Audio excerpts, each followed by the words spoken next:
Today, I'm going to show you how you can do a volumetric survey on a stockpile or a hill using a drone. Now, in a previous video, I showed you guys how I surveyed this hill using a surveying total station. By traversing around 4 different control points, we observed single observations on the stockpile hill and developed a digital surface model that we then computed the volume of the hill. But today I'm going to show you how much simpler and efficient it is to use a drone. Surveying with either a drone or a total station is really quite similar. Both require a control network, both require you to create 2 surfaces, and both of them will yield you relatively similar data. However, the amount of work that goes into the field is really what differs. Now, the first thing we're going to want to do is set up a control network around the stockpile hill. Now, since we surveyed this with the total station, I can just replace all of those points with targets. Now, if you don't have a total station, you could use a GNSS receiver to observe all those points. That's completely fine, no problem. I also did set 1 point all the way at the top of the hill just to help us with processing the data, so now we have a total of 5 ground control points. And now that our control network is set up, it's time to bring out the drone. Okay,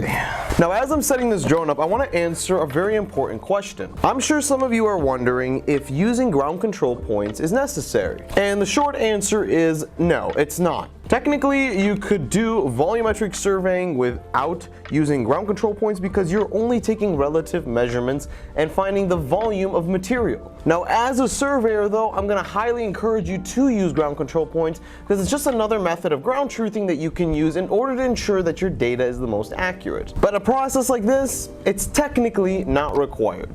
But good practice, so make sure you still do it. Okay, drone is all set up. Let's head back over to the hill. Start operation. There he goes, collecting data for our volumetric survey. Here's the path that the drone is taking. As you can see, he's going back and forth. When we look at the live view, look at that, we're already a quarter of the way there. Very nice, very good. You can actually see where that ground control point just was where we passed. So nice clear imagery.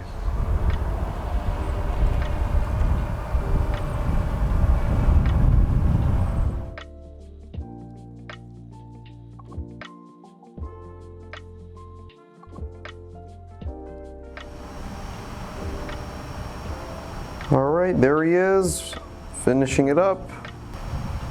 Operation complete. All right, and now the drone is coming back.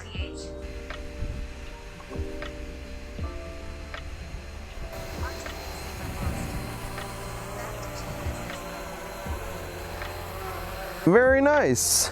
I like that. All right, so now we're going to head into the office and process all the images that were captured by this drone in order to do our volumetric measurements.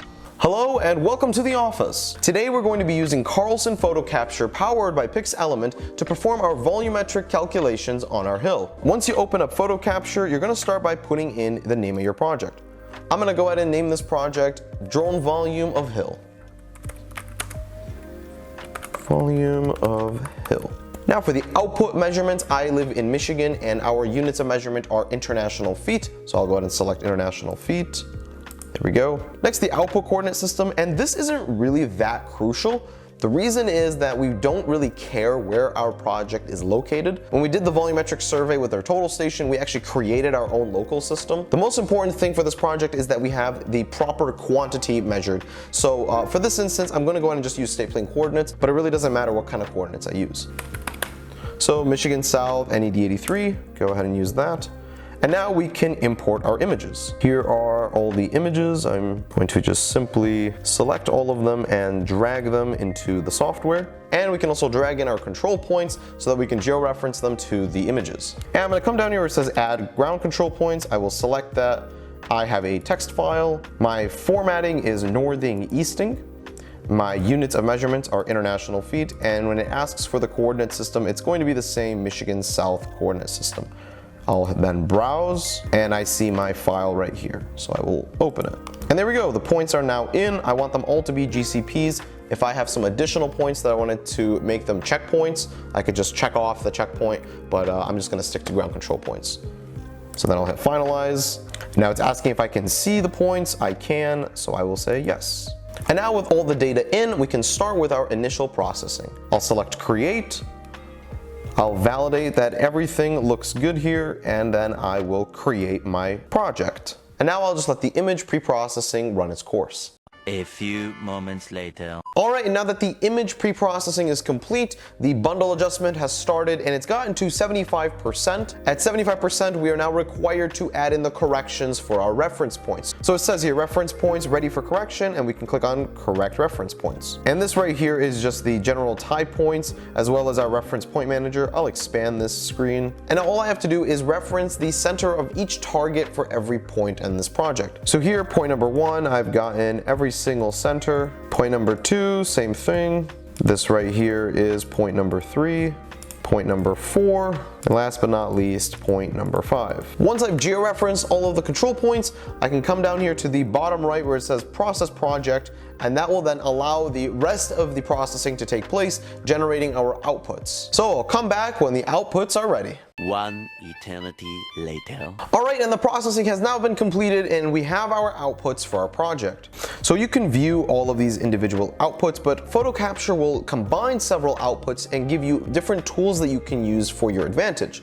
So the first one we're going to look at is the processing analyzer, and this is really good to check and see the accuracy of your project. So if you come down to the bottom left, you can see the relative error for all of the ground control points, and I'm pretty impressed because all of these points are within 5/100ths of a foot, which is completely acceptable. Having this marginal error ensures that we have an accurate data set. Now we're going to go into the survey canvas, and if you remember in a previous video, I showed you the feature extractions that you can do on the survey canvas, allowing you to show different types of features on different layers and exporting it out to a different software. Today I'm going to be showing you more of the surface creation and volumetric measurement tools that are in the survey canvas. So I'll go ahead and switch over to survey canvas. And here we have the generated point cloud. And as you can see, the 3D reconstruction was very good. We've got a nice hill that is generated from those images, so I'm feeling very confident that we're going to be able to extract the data that we need for our volumetric measurements. Alright, so now I want to generate a digital elevation model, or a DEM. This will allow us to simplify our point cloud so that we're not working with millions of points. While we could generate surfaces from the point cloud, working with so much data is going to make the process so much longer, more complicated, and probably crash my computer. So by simplifying the point cloud from millions of points, I can drop it down to a couple hundred points, and I can still generate a very accurate model of our surface. So what I'm going to do is I'm going to come over here to the right, and I'm going to select the Generate Grid tool.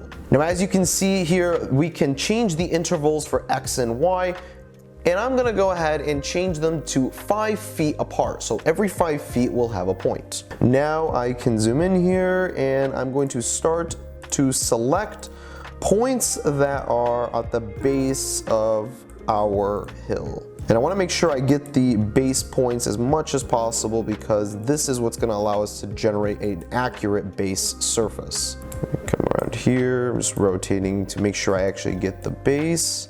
Okay, and now I will close this out, and as you can see, I am now generating the grid points. And if I zoom in here, I can see all of the red plus signs, and these are all the individual points that are spaced 5 feet apart, and that is going to be our grid that we're going to be able to use to generate our volumetric measurements. Now from this grid, I'm going to go ahead and select it and come down here to generate tin. What this will do is it'll connect all of the points and create a triangular irregular network, or tin, of the points. A tin is what is going to be used in order to create a surface. So we'll generate our tin, and now it's going to be triangulating.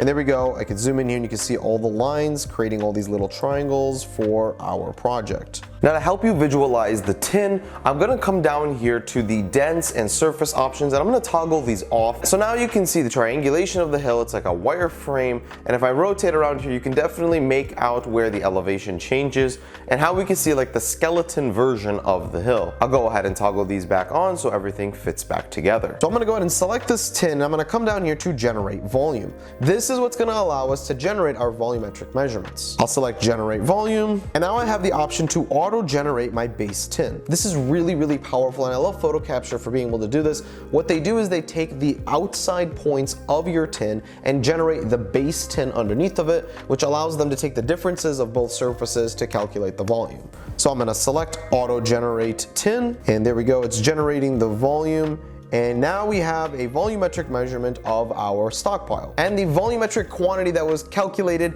was 234,465.17 cubic feet. So I want to convert this over to cubic yards. So this is going to be 8,683.90 cubic yards. And the total station, we got 8,660.71 cubic yards. So what I'm going to do is take the quantity from the drone, which was 8683.90, subtract it from the total station, which was 8660.71, and I get a difference of 23.19 cubic yards.